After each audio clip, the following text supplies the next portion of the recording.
poor heat pump is really struggling. So we got an inch of snow here in the south.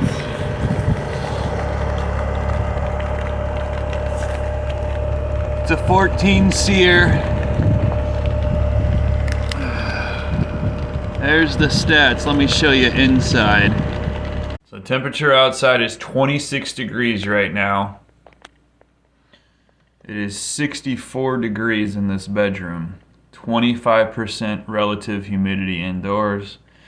In my crawl space, which is all sealed up and insulated with a vapor barrier too, some foam board, 32% relative humidity, about 55 degrees. Pipes are not freezing down there, thankfully. And here's the thermostat for the heat pump. It's been in stage 2 since yesterday.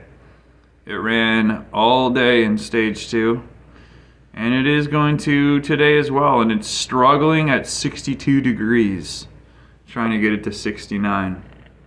It's got 5 kilowatt heat strips on that unit. I don't think it's gonna make it to 69 degrees, guys. Not today. Not today.